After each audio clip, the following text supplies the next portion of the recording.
teaching your puppy to sit. Have a treat in your hand.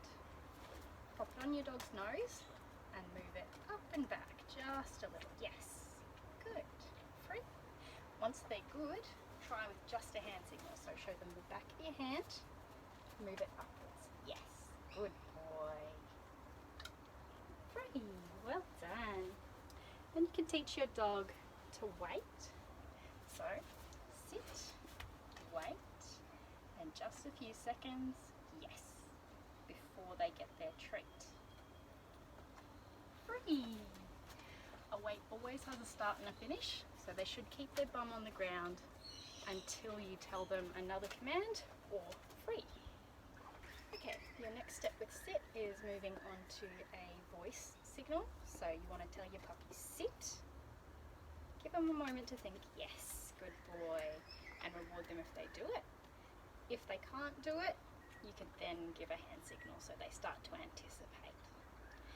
Then the next thing you want to do is start using non-food rewards. So a toy is a good example. That way they're not so reliant on you always having food. Come, sit. Yes, get it. Good boy. Oh, great job. Good boy. Montita. Good boy. And you also want to try teaching your puppy to sit several times before they get a treat. So it's unpredictable and they'll keep on trying.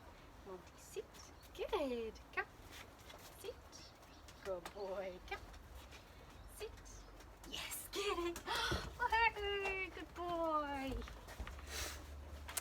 So to start off with, when you're taking your puppy out, you'll reward every single time they sit at a curb, but as they get better, you might reward every second time or every third time, and so on. Teaching your puppy to sit and wait at a door. Sit, wait. If they start to go out before you would tell them, just close the door again, wait.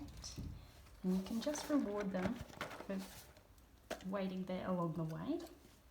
Wait. Good. Sit. Wait. Good. Let's go.